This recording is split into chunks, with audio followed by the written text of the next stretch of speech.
옆에 앉으신 분들과 같이 이렇게 인사했으면 좋겠습니다. 제 옆자리에 앉아주셔서 감사합니다.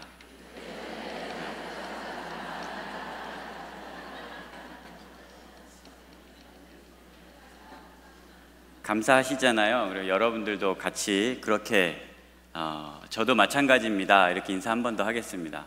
저도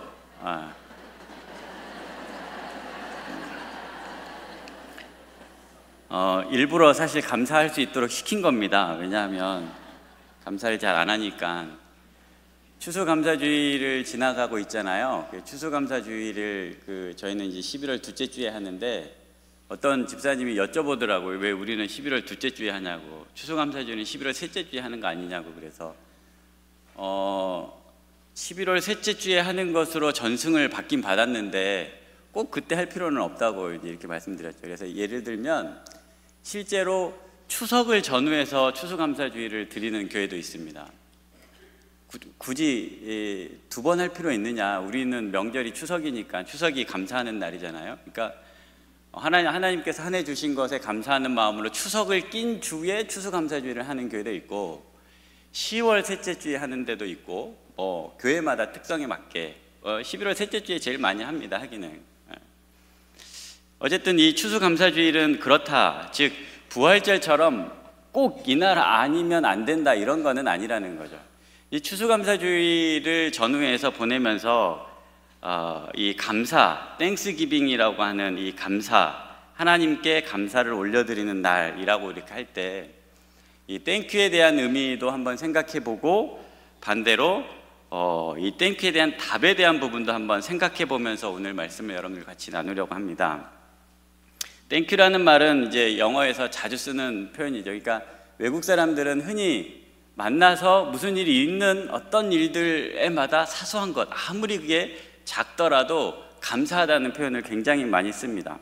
감사하다는 말을 너무 많이 써서 감사하지 않는 것처럼 보일 정도로 감사를 많이 씁니다. 그래서 아무리 사소한 것에라도 감사할 수 있는 마음을 가지고 살아간다는 거죠. 외국인들은, 영어를 쓰는 분들은 특히 그렇습니다. 우리도 이것이 물론 감사라는 것을 그렇게 하면서 감사를 희소시킨다라고 생각할지 몰라도, 아무리 작은 것에도 감사를 한다라는 것 자체는 나쁘지 않은 것 같아서, 제가 굳이 옆에 계신 분들한테 별로 안 반가워함에도 불구하고 감사의 인사를 꼭 시킨 것은, 감사라는 것은 아무리 사소한 것이라도 감사할 수 있었으면 좋겠다라는 것이죠. 그래서 옆자리에 앉아 계신 분들과 함께 있는 것이 행복하고 감사가 될 수 있었으면 좋겠다 싶습니다. 동시에 이렇게 사소한 작은 일에도 감사할 때 꼭 이것에 대해서 답이 있습니다. 답. 그러니까 감사라는 말을 하면 보통 우리나라 사람들은 외국 사람들한테 땡큐라는 인사를 받으면 너무 멋쩍은 거예요. 그래서 그냥 아무 말도 안 하고 넘어가는 경우가 많은데, 우리가 땡큐라는 말을 꼭 하게 되면 그분들은 꼭 답을 합니다. 어떤 답을 표현하냐면 보통 you are welcome이라고 씁니다. 그래서 you are라는 말을 안 쓰고 그냥 welcome이라고도 많이 쓰더라고요, 요즘에는. 또는 it's my pleasure 이렇게 씁니다. 무슨 말이냐면 welcome이라는 거는 환영한다는 뜻입니다, 원래. 그래서 괜찮다는 거죠. 그러니까 내가 누군가에게 도움을 줘서 그분이 나한테 땡큐를 하면 나는 그거 괜찮다, 흔쾌하다, 언제든지 나에게 그런 일을 부탁해도 좋다, 이런 뜻이에요. 동시에 It's my pleasure라고 하면 동일합니다. 내가 너에게 이런 표현을 해서 네가 나한테 감사하다고 하면 나는 이게 오히려 내 기쁨이라는 거예요. 그러니까 땡큐라고 말하는 것도 그렇고 땡큐에 대해서 답을 하는 그 사람들의 태도가 항상 이렇다는 겁니다. 이거를 그냥 하나님께도 똑같이 적용을 해봤어요. 땡큐, 이 땡스 기빙 데이, 추수감사주의를 맞았은 전후에 우리가 하나님께 이것을 감사한다라고 이렇게 표현하면 하나님은 무엇라고 얘기하실까 하는 거죠. 무엇라고 우리에게 말할까? 그래, 당연히 네가 나한테 해야지, 이렇게 생각하실 수도 있습니다.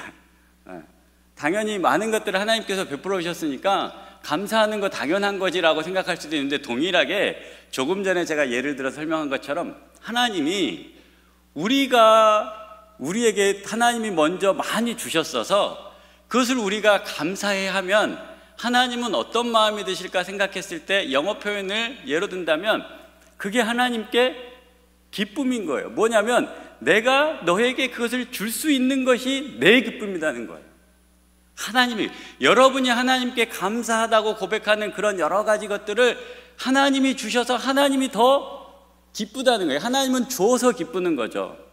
우리는 받아서 기쁘지만, 이해되십니까?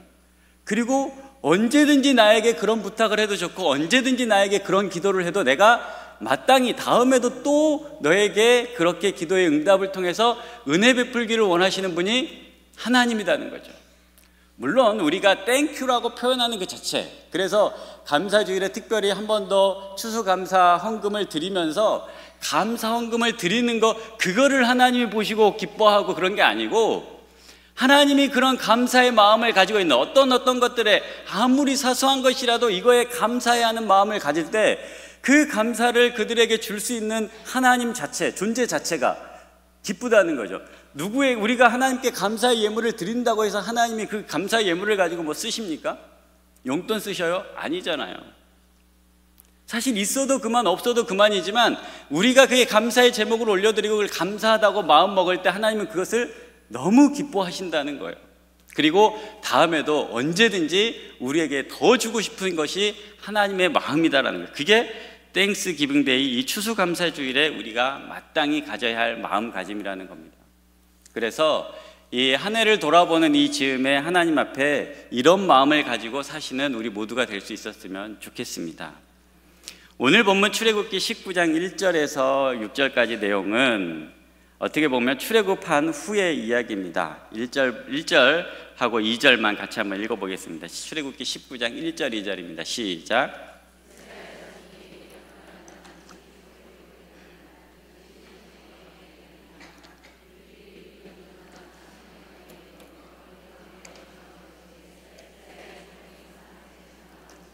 아멘.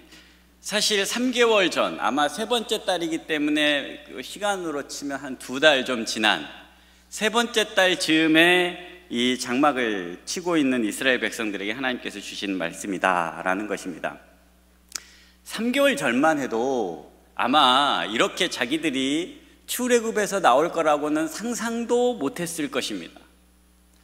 감히 어떻게 그런 상상을 하겠습니까? 몇 년 동안 노예 생활을 했는지는 알 수는 없습니다. 대략 애굽 생활을 430년으로 계산하니까 정확하게 몇 년 동안 노예 생활을 했는지는 알 수는 없지만 꽤 많은 시간이라고 이야기할 뿐입니다. 그들이 요셉으로 인해서 내려가서 꽤 오랜 시간은 자유인으로 살았겠죠.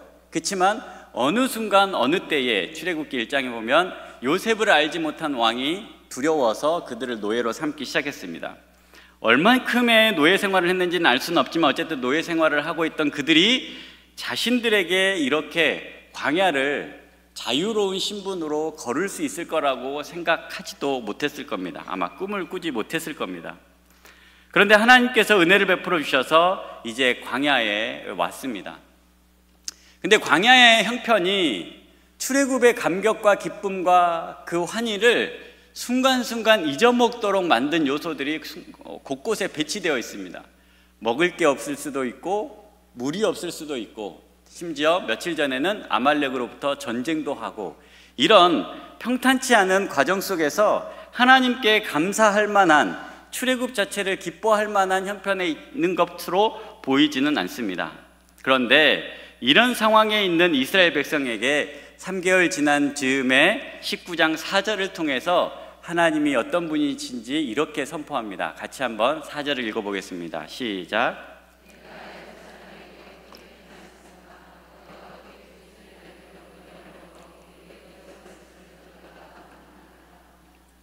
하나님께서 먼저 출애굽한 이스라엘 백성들에게 소회, 감격, 느낌을 표현합니다.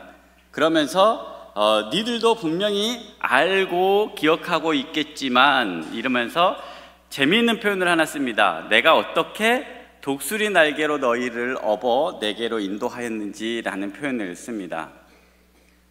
고소공포증 있는 사람한테는 아마 이것이 상상하기도 힘들 만큼 힘든 일일 텐데 가끔 이제 만화 영화나 아바타 같은 이런 SF 영화에 보면 이제 그 공룡이나 아니면 새를 타고 다니는 이렇게 장면들 있잖아요. 업고 엎혀서 이렇게. 스릴 있어 보이죠. 그래서 실제로 이제 행글라이더 같이 이렇게 실제로 타고 다니는 사람도 있고 하긴 하는데, 자기가 새처럼. 어쨌든 새 등에 업혀서 이스라엘 백성이 지금 여기에 왔다, 독수리의 날개로 너희를 업어서 내가 인도했다, 이런 표현을 하나님께서는 하고 있습니다. 조금 전에 얘기했던 것처럼 이것이 정말 짜릿하고 흥분될 만큼 그런 것으로 느낄 수도 있고, 한편으로는 어떻게 그렇게 해야 하고 두려워하는 마음으로 이 본문을 읽을 수 있는 사람들도 있겠지만, 어쨌든 이 장면을 하나님은 출애굽을 이렇게 표현했습니다. 내가 너희를 업어서 여기에까지 인도했다, 이렇게 표현을 합니다. 조금 전에 말씀드렸던 것처럼 광야라는 것이 이스라엘 백성들에게 마냥 행복하고 천국같이 아름다운 공간은 아니에요. 부족한 것들이 너무 많아서 하나님 자체를, 출애굽시켜준 하나님 자체를 원망과 불평으로 삼기도 하는 이스라엘 백성이지만, 하나님께서는 분명히 그들을 이렇게 인도했다라고 표현하고 있습니다.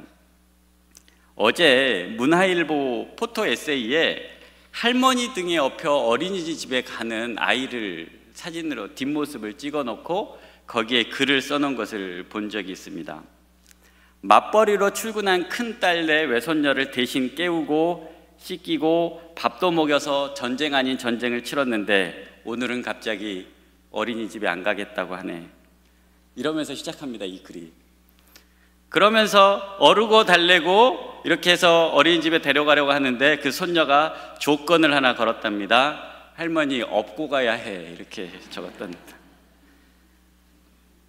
그 등원 시간이 빠듯하지만 손녀를 업고 집 근처 공원길, 그래서 가을 단풍이 쭉 보이는 전경과 함께 어떤 할머니가 이 아이를 업고 가는 모습이 이렇게 포토 에세이에 올려져 있었습니다. 요즘엔 잘 안 업고 가잖아요. 유모차가 워낙 잘 나와서 안 업고 가기도 하고, 요즘엔 또 안고 가지, 업고 가지는 잘 않잖아요. 그래서 업는다는 표현이 이렇게 좀 애매하긴 한데, 어쨌든 이 업어서 가는 할머니의 장면을 이렇게 봅니다. 그런데 뒷모습이 저도 잘 모르겠지만 이렇게 사진을 다시 한번 보니까 그렇게 평안해 보이고 안정적으로 보이더라고요. 안고 가면 엄마와 아이가 얼굴을 보면서 얘기를 하면서 가는 평안함도 있겠지만, 업혀가는 아이의 마음의 평안함도 분명히 클 거라는 생각이 들더라고요. 여러분은 언제 누군가에게 마지막으로 업혀보셨습니까? 기억이 안 나시죠? 기억이 안 나시면 모르는 척하고 남편 등에 한번 오늘이라도 업혀가지고 마지막을 오늘로 꼭 기억하시면서, 농담입니다만, 언제 업혀보았나라고 하면 분명히 기억이 잘 안 날 거예요. 뭐 가장 나쁘게 표현하면 아마 결혼했을 때, 그때 그 패백할 때는 한번 업혀보지 않았을까 싶은데, 어쨌든 내가 언제 업혀보았는지는 모르겠지만 지금은 업히는 게 불편하잖아요. 그렇지만 이 아이가 할머니 등에 업혀 있는 거는 세상에서 가장 안정적인 모습으로 업혀 있더라는 겁니다. 우리가 하나님 등에 물론 업힐 수는 없지만, 하나님께서 업으실 때는 우리를 가장 안정적으로, 언제 우리가 하나님께 또는 독수리에 업히려고 하는 그 순전한 마음이 있을 때, 여러분이 여러분들 남편에게 업힐 때 굉장히 불안합니다. 왜냐하면 남편이 나이가 들어서 못 업기 때문이기도 하지만, 동시에 내가 업히는 게 부담스럽기 때문에 못 업히는 거죠. 내가 업혀서 쓰러져 버리면 이렇잖아요. 그래서 업힌다는 거, 업는다는 거 피차간에 불편한 거죠. 그렇지만 어쨌든 하나님께 우리가 업혀서, 근데 우리가 하나님께 업어달라고 떼쓴 게 아니라 하나님이 우리를 넉넉히 업어서 우리를 인도하시는 장면을 우리가 상상해 보면 우리에게 이 하나님이 업어주신다라고 하는 것의 의미를 생각해 볼 수 있을 것입니다. 그러면 하나님의 소회가, 그래 너희가 그렇게 많음에도 불구하고 이렇게 힘든 광야의 여정을 출애굽부터 애굽과 전쟁하면서 너희를 업어서 지금 여기까지 왔지라고 하면서 하나님의 소회를 드러내고 있는 겁니다. 근데 이 하나님의 소회가 이어서 이렇게 표현됩니다. 5절, 6절입니다. 하나님이 그럼 업어서 그냥 업어주시고 그것으로 끝나는가? 업어서 이제 어린이집에 왔지 이러면서 끝나는가라는 거죠. 5절 6절을 같이 한번 읽어보겠습니다. 시작.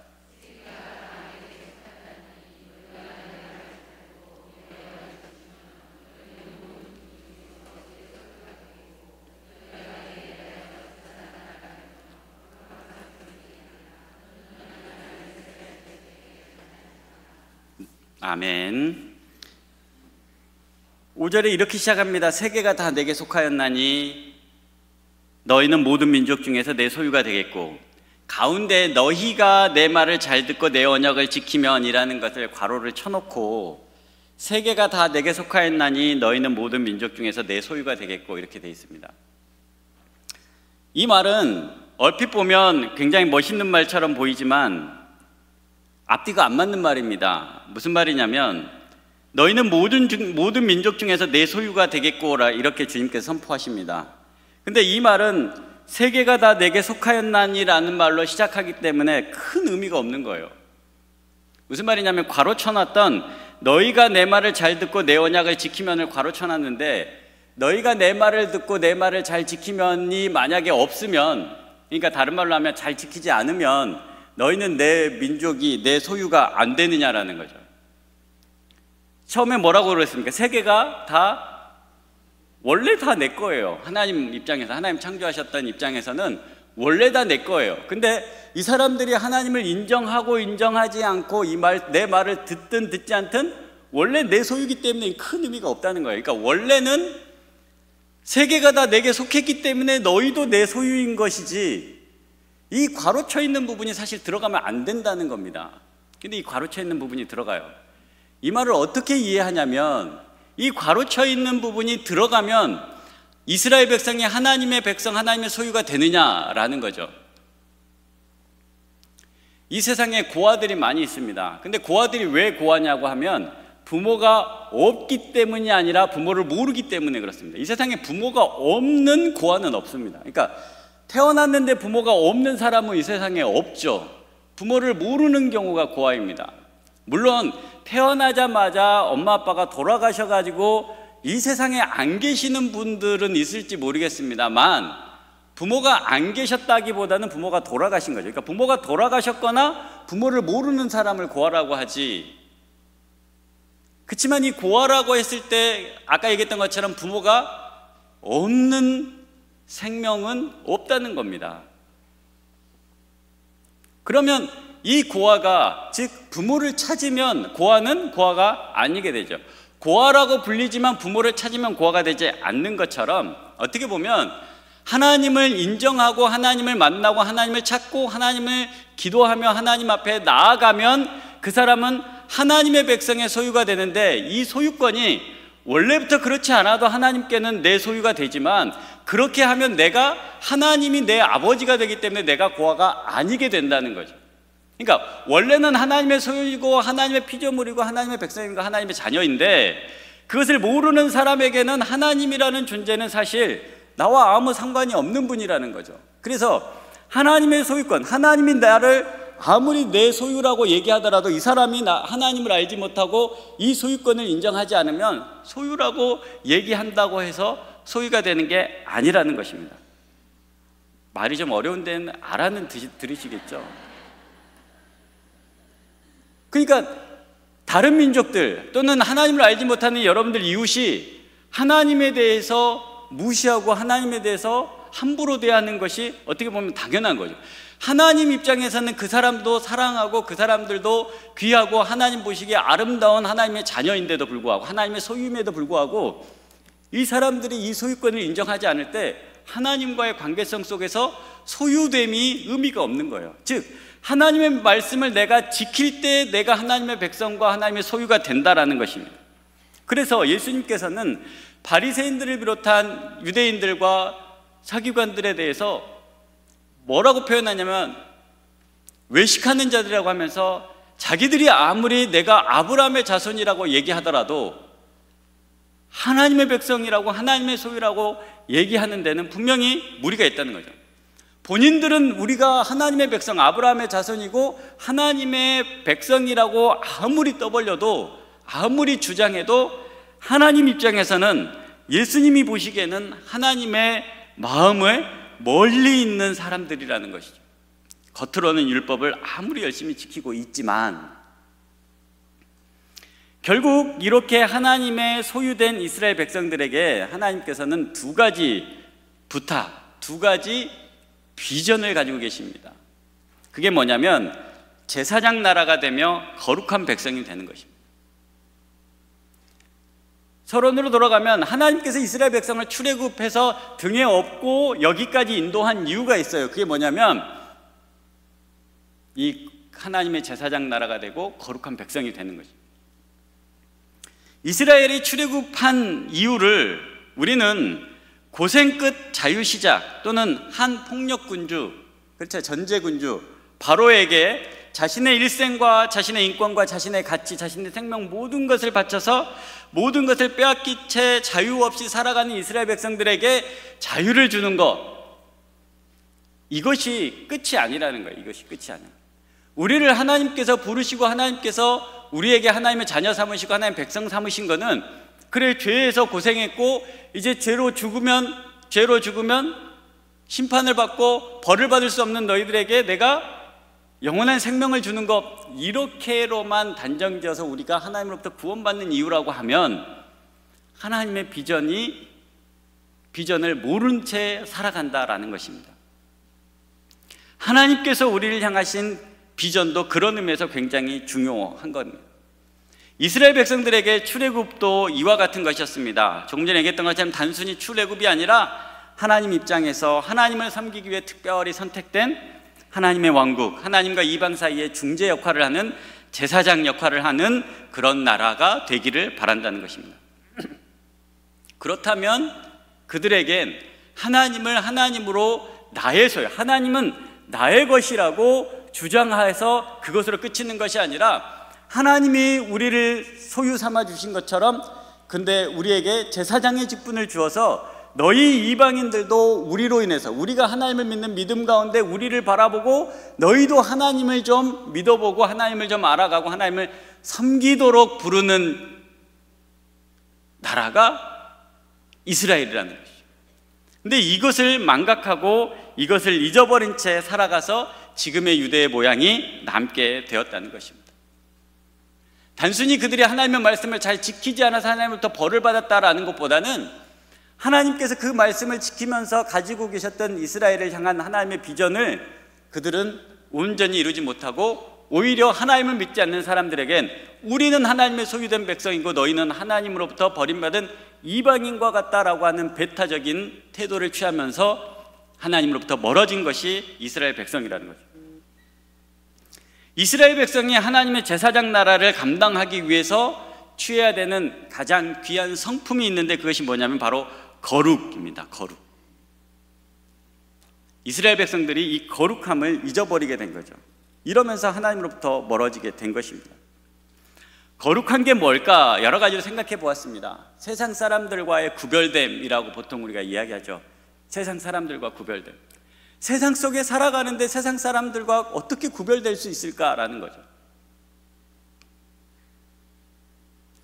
여러 가지 생각을 하고 나눔을 여러분들 같이 나누려고 고민하다가 지난주 담임 목사님께서 설교하셨던 본문에서 힌트를 얻었습니다. 같이 한번 보겠습니다. 여러분들 구역 모임 때 하실 텐데 힌트를 지난주 담임 목사님 설교 본문에서 찾았습니다. 창세기 14장입니다.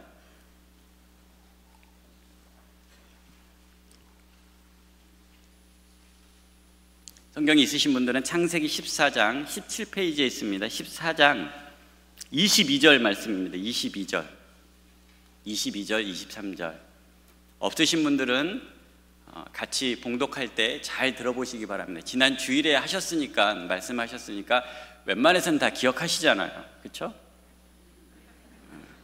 다 기억하시리라 믿고 22절, 23절을 같이 읽겠습니다. 22절, 23절입니다. 시작.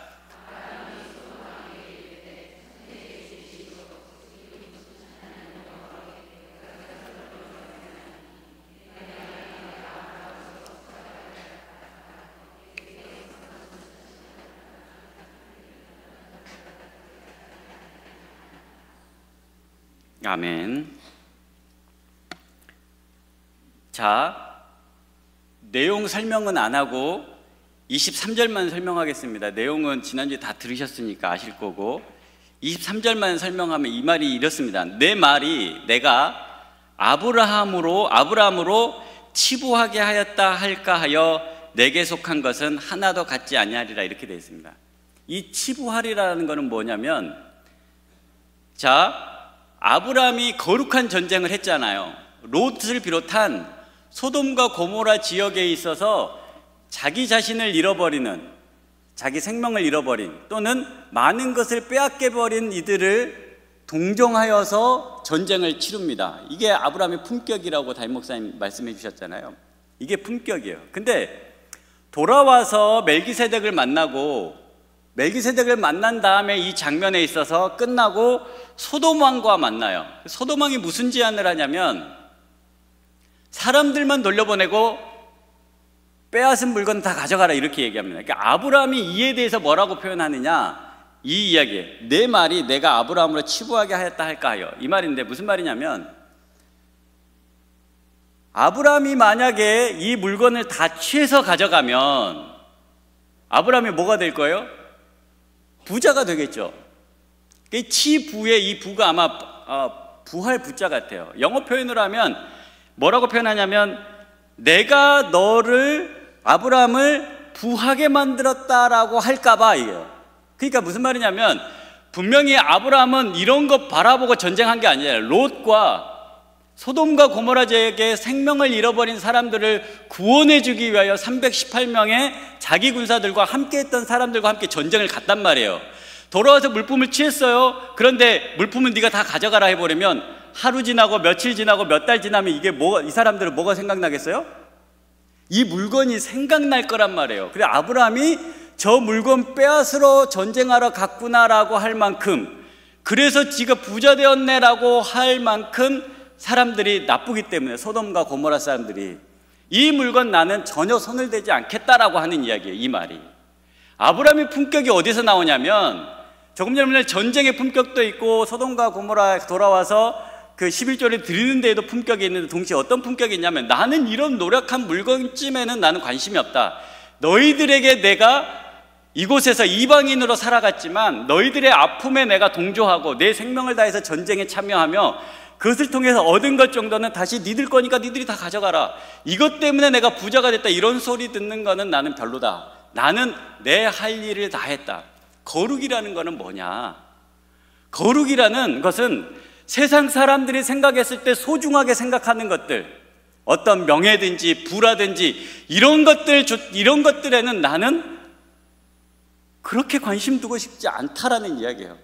내가 이 일 해놓고 잘 해놓고 나중에 이것 때문에 부자 됐다라고 하는 이런 이야기를 들으면, 자신이 한 이 아름다운 일이 다, 그래서 사람들은 뭐라 그러겠습니까? 한 달 지나고 두 달 지나면 아브라함을 손가락질 하겠죠. 분명히 안정되면 아브라함을 손가락질 할 거라는.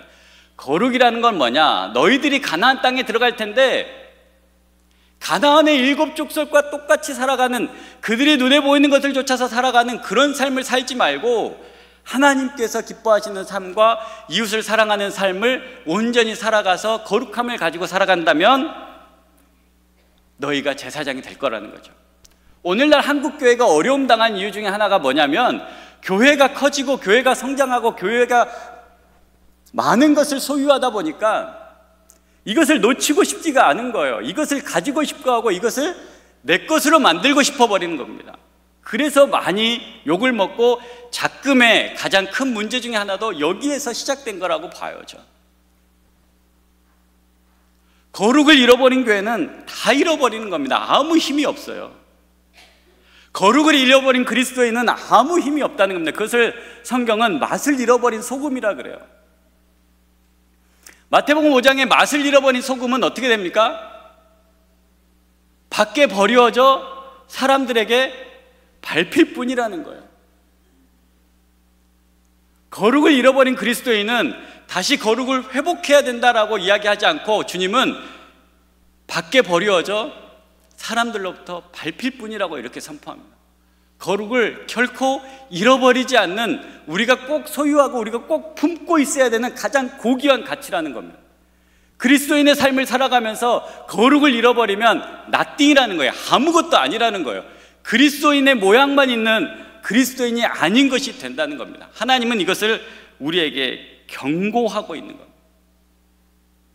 최근에 그 문제 때문에 저도 너무 마음이 아파가지고 너무 슬퍼하다가 여러 가지로 고민하면서 이 이야기를 할까 말까 했는데, 그렇습니다. 왜냐하면 하나님께서는 모세와 아론에겐 더 특별한 수준의 거룩함을 요구한 거예요.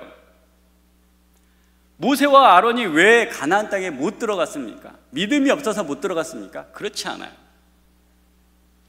믿음이 없어서 못 들어간 게 아니라 거룩함을 잃어버려서 못 들어간 거예요. 하나님께서 하나님의 백성들의 원망하는 그 소리 앞에 신광야 가데스 바네아에서 무리바 물가에서 어떻게 물을 내라라고 이야기를 했는지에 대한 부분에 있어서 큰 잘못 같진 않아요. 반석에서 물을 내라라고 했는데 반석을 2번 쳤답니다. 자기 분에 못 이겨서 반석을 2번 쳤어요. 저는 그런 생각이 듭니다. 이것 잘못해가지고 가나안 땅에 못 들어갈 만큼 그렇게 잘못했나, 이런 생각이 들거든요. 하나님은 뭐라 그러냐면 이것이 내 거룩을 가리웠다고 그래요. 우리의 삶이 물론 구원으로 가는 것에 대해서는 큰 문제가 아니 될지 모르겠습니다만, 하나님의 거룩을 가려버리는 삶은 하나님으로부터 쓸모없는 삶이 되어버릴지도 모른다는 것입니다. 세상 사람들이 그럼 어떻게 우리가 구별됐느냐고 보겠냐는 거예요. 주일날 교회 간다고 여러분들이 구별되었다고 하고 여러분들 거룩하다라고 이야기하겠습니까? 수요일날 이 시간에 오전에 예배드리러 오면 여러분들을 거룩하다고 표현해 주겠냐는 거죠. 거룩이 구별됨이기 때문에 어느 정도는 맞아요. 수요일 오전에도 교회를 가? 주일만 가는 게 아니고, 이렇게 하면 분명히 구별된 거는 사실인 것 같아요. 분명히 거룩하다고 말할 수 있을 것 같아요. 교회로 가는 거는. 그렇지만 하나님은 그것으로 거룩하다고 표현한다라고 하는 것은 우리의 오만이고 우리의 교만이고, 오히려 세상 사람들이 자기들이 생각하고 있는 소중한 가치관, 그런 거에는 크게 소망을 두지 않는 삶, 이런 것에 하나님의 거룩이 드러나지 않겠느냐라는 것입니다. 사실 여러분들에게 화를 낼 만큼 그런 이야기는 아니고 화를 낼 만한 분들이 따로 있는데, 어쨌든 그렇습니다. 어떻게 보면 우리 스스로가 이 거룩함을 좀 더 소중하게 생각해야 된다. 우리가 어떻게 하나님 앞에 거룩해질 것인가에 대해서 한 번 정도는 묵상해보고, 내가 거룩함을 잃어가는 부분들이 있다면 그것에는 최소한 부끄러워할 수 있는 그런 그리스도인이 되어야 되지 않겠느냐라는 것입니다. 삼손은 사사로 부름받아서 나름 성공한 사사라고 볼 수도 있습니다. 마지막까지. 그렇지만 그 누구도 삼손이 거룩하다고 말하진 않지 않습니까? 삼손이 나름 많은 사람, 블레셋 사람들을 죽이기도 하고 이스라엘 백성들을 구원했다고 얘기하지만 삼손을 거룩한 사사라고 부르는 사람은 아무도 없다는 거죠. 그리고 그의 마지막으로 들어서도 그가 거룩하게 하나님의 일을 잘 감당했다라고 말하는 것도 굉장히 부끄러운 장면입니다. 결국 거룩함을 잃어버린 그리스도인, 거룩함을 잃어버린 교회는 하나님의 제사장직을 감당할 수 없을 것 같다는 것입니다. 이것이 참 마음 아픈 겁니다. 우리나라에 복음이 흘러가기 위해서, 지금의 우리가 복음을 믿기 위해서 얼마나 많은 선교사님들의 순교의 피가 있었을지 잘 모릅니다. 몇 명이었을까 세보려고 그랬고 찾아보려고 그랬더니 기록이 정확하지 않습니다. 왜냐하면 순교자에 대해서 판단하고 그 수를 다 헤아리는 것이 버거웠을지도 모르겠습니다. 근데 어쨌든 그렇습니다. 제가 한 여자 선교사님 이야기를 들려드리겠습니다. 루비 캔드릭이라는 여자 선교사님입니다. 25살의 선교사님이 죽기 전에 그의 부모님에게 쓴 글입니다. 이곳 조선 땅에 오기 전 집들에 심었던 꽃들이 활짝 피어났다는 소식을 들었을 때 하루 종일 집 생각만 났습니다. 이곳은 참 아름다운 곳입니다. 모두들 하나님을 닮은 사람들 같습니다. 선한 마음과 복음에 대한 열정으로 보아 아마 몇십 년이 지나면 이곳은 주님의 사랑이 넘치는 곳이 될 것 같습니다. 저는 복음을 듣기 위해 20km를 맨발로 걸어오는 어린아이를 보았을 때 그들 안에 있는 하나님의 사랑 때문에 오히려 위로를 받았습니다. 그러나 한편에서는 탄압이 점점 심해져서 그저께는 주님을 영접한 지 일주일도 안 된 서너 명이 끌려가 순교했고, 토마스 선교사님과 제임스 선교사님도 순교했습니다. 선교본부에서는 철수하라는 지시가 있었지만 대부분의 선교사님들은 그들이 전도한 조선인들과 아직도 숨어서 예배를 드리고 있습니다. 그들은 모두가 순교할 작정인가 봅니다. 오늘 밤은 유난히도 고향으로 돌아가고 싶습니다. 외국인을 죽이고 기독교를 증오한다는 소문 때문에 부두에서 저를 끝까지 말리셨던 어머니의 얼굴이 자꾸 제 눈앞에 어른거립니다.